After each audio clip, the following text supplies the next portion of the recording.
नमस्कार, ये आकाशवाणी पटना है। अब आप खालिद रशीद से प्रादेशिक समाचार सुनिए। पहले मुख्य समाचार। प्रदेश में 6 सितंबर तक 21 दिनों के लिए बढ़ा लॉकडाउन। आवश्यक सेवाओं को छोड़कर अन्य गतिविधियों पर रोक जारी रहेगी। शैक्षणिक संस्थान, धार्मिक स्थल और शॉपिंग मॉल बंद रहेंगे। राज्य में कोविड-19 से संक्रमित लोगों की संख्या बढ़कर 1,06,618 हुई। अब तक 542 लोगों की मृत्यु। प्रदेश में बाढ़ की स्थिति गंभीर बनी हुई है। 16 जिलों में 82 लाख से अधिक लोग प्रभावित। जल जमाव वाले क्षेत्रों में महामारी का खतरा मंडराया। और जम्मू कश्मीर के बारामूला में आतंकी हमले में बिहार निवासी सीआरपीएफ के जवान खुर्शीद खान और लवकुश शर्मा शहीद। अब समाचार विस्तार से। राज्य सरकार ने कोरोना संक्रमण के प्रसार के मद्देनजर प्रदेश में लॉकडाउन को 6 सितंबर तक बढ़ा दिया है। गृह विभाग की ओर से जारी अधिसूचना में कहा गया है कि लॉकडाउन के दौरान राज्य में 1 से 16 अगस्त तक जो प्रतिबंध लागू थे वे अगले 21 दिनों तक जारी रहेंगे। सभी शहरी इलाकों में लॉकडाउन प्रभावी रहेगा। इस दौरान आवश्यक सेवाओं को छोड़कर अन्य गतिविधियों पर पूर्व की तरह रोक रहेगी। स्कूल, कॉलेज और अन्य शैक्षणिक संस्थान अभी नहीं खुलेंगे। शॉपिंग मॉल भी बंद रहेंगे। वहीं धार्मिक स्थलों और सार्वजनिक स्थानों पर कार्यक्रम आयोजित करने पर पाबंदी रहेगी। राज्य में सार्वजनिक बसों के परिचालन पर भी पहले की तरह रोक जारी रहेगी। कंटेनमेंट जोन घोषित क्षेत्रों में दुकानों और अन्य प्रतिष्ठानों के खुलने पर रोक पूर्व की तरह जारी रहेगी। वहीं जिलाधिकारियों को उनके क्षेत्रों में कोरोना संक्रमण की स्थिति को देखते हुए दुकानों को खोलने और व्यावसायिक गतिविधियों के संचालन की अनुमति देने का अधिकार दिया गया है। ग्रामीण इलाकों में केंद्रीय गृह मंत्रालय द्वारा घोषित अनलॉक 3 के प्रावधान लागू रहेंगे। राज्य के विभिन्न क्षेत्रों में कोविड-19 से संक्रमण के 2,525 नए मामलों की पुष्टि हुई है। इसके साथ ही प्रदेश में संक्रमितों की संख्या बढ़कर 1,06,618 हो गई है। आज सबसे अधिक 303 नए मामले पटना जिले में सामने आए हैं। मधुबनी में 203, मुजफ्फरपुर में 143, पूर्वी चंपारण में 137, बेगूसराय में 131, पूर्णिया में 129 मामलों की पुष्टि हुई है। वहीं कटिहार में 98, नालंदा में 91, सहरसा में 87, सीतामढ़ी में 80, भागलपुर में 78, सीवान में 68 और सारण में 66 मामले आए हैं। अन्य जिलों में भी संक्रमण के नए मामले मिले हैं। स्वास्थ्य विभाग के अनुसार अभी 33,690 लोगों का विभिन्न अस्पतालों में इलाज चल रहा है। अब तक लगभग 77,000 लोग स्वस्थ हो चुके हैं। वहीं कोरोना से प्रदेश में 542 लोगों की मौत हुई है। इस बीच राज्य सरकार ने कोरोना संक्रमण को देखते हुए 6 जिलों अरवल, बेगूसराय, बक्सर, मधुबनी, मुजफ्फरपुर और पूर्णिया में सीरो सर्वे कराने का फैसला किया है। सीरो सर्वे से इस बात का पता चलेगा कि कोरोना संक्रमण का सामुदायिक स्तर पर कितना प्रसार हुआ है। इसके अलावा सीरो सर्वे परिणाम से महामारी के प्रसार को रोकने की रणनीति बनाने में भी मदद मिलती है। देश में कोरोना संक्रमित लोगों की संख्या बढ़कर 26,47,664 हो गई है। केंद्रीय स्वास्थ्य मंत्रालय के अनुसार पिछले 24 घंटों के दौरान करीब 58,000 नए मामलों का पता चला है। देश में इस महामारी से स्वस्थ होने वाले लोगों की संख्या बढ़कर 19,19,842 हो गई है। वहीं अब तक 50,930 लोगों की मृत्यु हुई है। वरिष्ठ चिकित्सक डॉक्टर नरेश गुप्ता ने कहा है कि कोविड-19 के ज्यादातर मामलों में संक्रमण सीमित है और बहुत ही कम मरीजों को अस्पतालों में भर्ती कराने की आवश्यकता पड़ती है।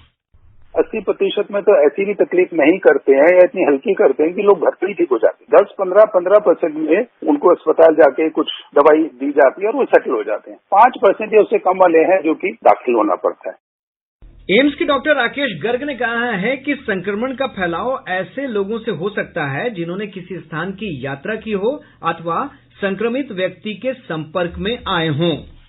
सबसे ज्यादा मायने वाली चीज ये रखती है कि हम कोविड-19 की सस्पिशन उस पर ज्यादा डिपेंड करेंगे अगर उसकी कुछ ऐसी जगह से ट्रेवल की हिस्ट्री है जहां पर पॉजिटिव केसेस थे, एंडेमिक एरिया था, या फिर उनका ऐसे कांटेक्ट हुआ किसी पेशेंट से जो ऑलरेडी पॉजिटिव था, ये सस्पेक्ट था, या फिर ऐसे पेशेंट की जो देखभाल कर रहा है जो कि पॉजिटिव है, ये सस्पेक्ट है। तो अगर ये हिस्ट्री पॉजिटिव है और साथ में सिम्टम्स भी हैं तो उसमें चांसेस कोविड-19 के होने के रहते हैं।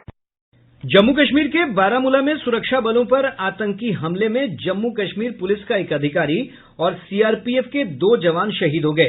केंद्रीय बल के शहीद हुए दोनों जवान बिहार के निवासी हैं। शहीद जवान खुर्शीद खान रोहतास जिले के घुसिया कला और लवकुश शर्मा जहानाबाद जिले के अहिरा गांव के निवासी हैं।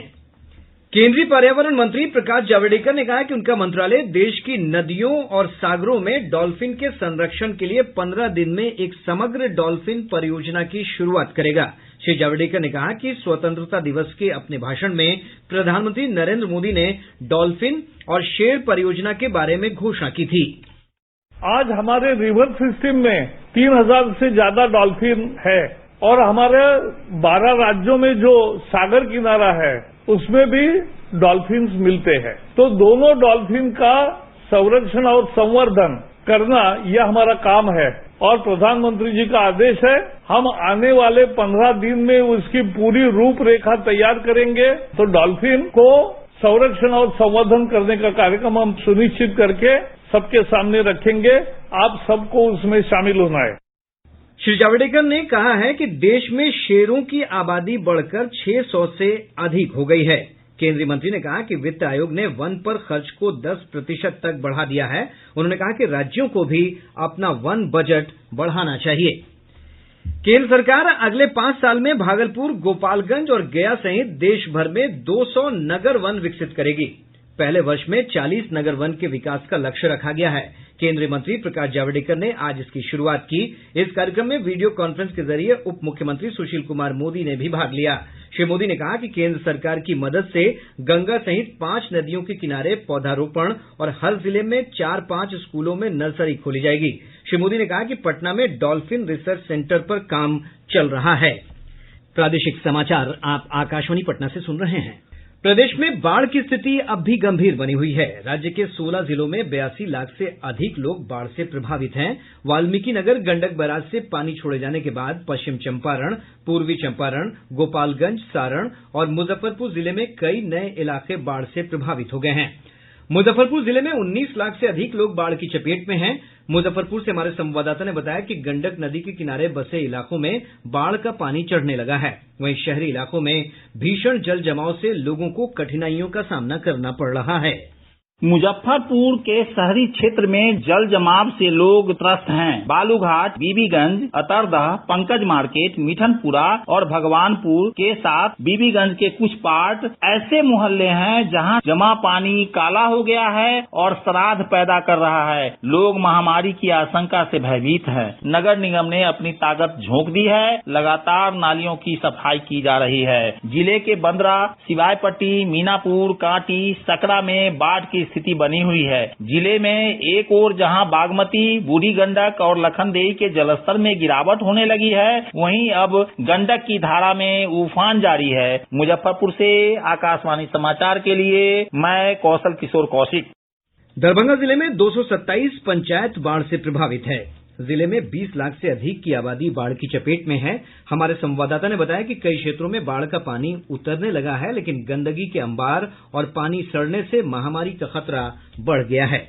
दरभंगा जिले से गुजरने वाली बागमती और अधवारा समूह की नदियों के जलस्तर में कमी आने से बाढ़ की स्थिति में धीरे धीरे सुधार होने लगा है। बाढ़ के कारण विस्थापित हुए लोग अब अपने घरों को लौट रहे हैं। हालांकि अभी भी कई गांव मोहल्लों में बाढ़ का पानी जमा हुआ है। जिलाधिकारी ने बाढ़ से क्षतिग्रस्त हुए मकानों का सर्वेक्षण आरंभ करने तथा फसल क्षति का आकलन करने के भी आदेश दिए हैं। जहाँ जहाँ बाढ़ का पानी उतर रहा है, वहाँ महामारी फैलने से रोकने के लिए चूना और ब्लीचिंग पाउडर का छिड़काव किया जा रहा है। आकाशवाणी समाचार के लिए दरभंगा से मैं मणिकांत झा। पूर्वी चंपारण में 10 लाख, सारण में 8 लाख, गोपालगंज में 4 लाख से अधिक लोग बाढ़ में फंसे हुए हैं। सीतामढ़ी और शिवहर जिले में बाढ़ का पानी उतरने के बाद लोग अपने घरों को लौटने लगे हैं।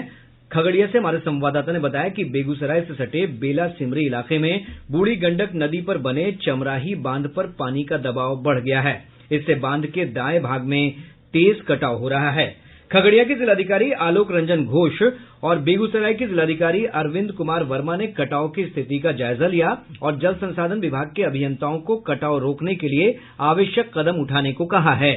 वैशाली जिले के महुआ प्रखंड में वाया नदी का पानी फैलने से गौड़ीगामा, अधनिया, सैदपुर और छतवारा गांव में बाढ़ का पानी फैल गया है। जिले के भगवानपुर प्रखंड में करहरी पंचायत में कई गांव बाढ़ की चपेट में आ गए हैं। इधर समस्तीपुर के जिलाधिकारी शशांक शुभंकर ने बताया कि बाढ़ प्रभावित क्षेत्रों में 29,000 पीड़ित परिवारों के बीच 23 करोड़ 40 लाख रुपए की सहायता राशि दी गई है। जिले में 9 प्रखंडों के 134 गांव बाढ़ से प्रभावित हैं। सभी बाढ़ पीड़ित परिवारों को 6-6 हजार रुपए की सहायता राशि सीधे उनके बैंक खाते में भेजी गई है। प्रदेश में मानसून की गतिविधि कमजोर हो गई है। मौसम वैज्ञानिक एसके पटेल ने कहा है कि राज्य में अगले 24 घंटों के दौरान हल्की बारिश की संभावना है। विगत 24 घंटों में मानसून का प्रभाव काफी कम रहा, हालांकि बादलों की आवाजाही लगी रही। राज्य के कुछ जगहों पर हल्की बारिश दर्ज की गई। आज मानसून की अक्षीय रेखा का पूर्वी भाग दक्षिण पूर्व उत्तर प्रदेश एवं डाल्टनगंज से होते हुए बंगाल की खाड़ी में जा रही है, जिसके कारण दक्षिण बिहार के कुछ जगहों पर हल्की बारिश का पूर्वानुमान है और यही स्थिति अगले 48 घंटों तक बने रहने का संभावना है। इधर आज प्रदेश में सबसे अधिक बारिश कटिहार जिले में रिकॉर्ड की गई। कृषि मंत्री प्रेम कुमार ने कहा है कि राज्य में कुल लक्ष्य के 98% भूभाग में धान की रोपनी का काम पूरा हो गया है। उन्होंने बताया कि 32,45,000 हेक्टेयर क्षेत्र में धान की रोपनी हुई है। श्री कुमार ने कहा कि कुल लक्ष्य के 87% क्षेत्र में मक्के की बुआई की गई है। उच्चतम न्यायालय ने राष्ट्रीय पात्रता प्रवेश परीक्षा नीट और संयुक्त प्रवेश परीक्षा जेईई को अपने निर्धारित समय पर करवाने का निर्देश दिया है। सर्वोच्च न्यायालय ने कोविड-19 संक्रमण को देखते हुए परीक्षा को स्थगित करने संबंधी याचिका खारिज कर दी। न्यायालय ने कहा कि छात्रों के भविष्य को बहुत समय तक अधर में नहीं रखा जा सकता। इंजीनियरिंग प्रवेश परीक्षा निर्धारित कार्यक्रम के अनुसार 1 सितंबर से 6 सितंबर के बीच और मेडिकल प्रवेश परीक्षा 13 सितंबर को आयोजित कराई जाएगी। राज्य के पूर्व उद्योग मंत्री श्याम रजक आज विधानसभा की सदस्यता से इस्तीफा देने के बाद राष्ट्रीय जनता दल में शामिल हो गए। गौरतलब है कि कल जदयू ने उन्हें पार्टी से बर्खास्त कर दिया था। राज्य मंत्रिमंडल की सिफारिश पर उन्हें मंत्री पद से भी बर्खास्त कर दिया गया था। राजद के प्रदेश अध्यक्ष जगदानंद सिंह ने पूर्व मुख्यमंत्री राबड़ी देवी और पार्टी के वरिष्ठ नेता तेजस्वी प्रसाद यादव की उपस्थिति में श्री रजक को पार्टी की सदस्यता दिलाई। श्याम रजक जदयू में शामिल होने से पहले राजद में ही थे। वे वर्ष 2009 में जदयू में शामिल हुए थे। राजद के 3 विधायक प्रेमा चौधरी, महेश्वर यादव और अशोक कुमार आज जनता दल यूनाइटेड में शामिल हो गए। राज्य सरकार के मंत्री और जदयू के वरिष्ठ नेता विजेंद्र यादव तथा श्रवण कुमार ने इन सभी को पार्टी की सदस्यता दिलाई। गौरतलब है कि राष्ट्रीय जनता दल ने प्रेमा चौधरी और महेश्वर यादव को पार्टी विरोधी गतिविधियों में शामिल होने के आरोप में कल ही 6 वर्षों के लिए पार्टी से निष्कासित कर दिया था। प्रेमा चौधरी वैशाली जिले के पातेपुर, अशोक कुमार रोहतास जिले के सासाराम और महेश्वर यादव मुजफ्फरपुर जिले के गायघाट निर्वाचन क्षेत्र से विधानसभा सदस्य हैं। भारतीय शास्त्रीय संगीत के प्रमुख स्तंभ पंडित जसराज का अमेरिका में निधन हो गया। वे 90 वर्ष के थे। उनकी पुत्री दुर्गा जसराज ने उनके निधन की पुष्टि की है। पंडित जसराज को पद्मश्री, पद्म भूषण समेत विभिन्न सम्मानों से नवाजा गया था। और अब अंत में मुख्य समाचार एक बार फिर। प्रदेश में 6 सितंबर तक 21 दिनों के लिए बढ़ा लॉकडाउन। आवश्यक सेवाओं को छोड़कर अन्य गतिविधियों पर रोक जारी रहेगी। शैक्षणिक संस्थान, धार्मिक स्थल और शॉपिंग मॉल बंद रहेंगे। राज्य में कोविड-19 से संक्रमित लोगों की संख्या बढ़कर 1,06,618 हुई। अब तक 542 लोगों की मृत्यु। बाढ़ की स्थिति गंभीर बनी हुई है। 16 जिलों में 82 लाख से अधिक लोग प्रभावित। जल जमाव वाले क्षेत्रों में महामारी का खतरा मंडराया। और जम्मू कश्मीर के बारामूला में आतंकी हमले में बिहार निवासी सीआरपीएफ के जवान खुर्शीद खान और लवकुश शर्मा शहीद। इसके साथ ही आकाशवाणी पटना से प्रसारित प्रादेशिक समाचार का ये अंक समाप्त हुआ। घर में रहिए, सुरक्षित रहिए और सुनते रहिए आकाशवाणी।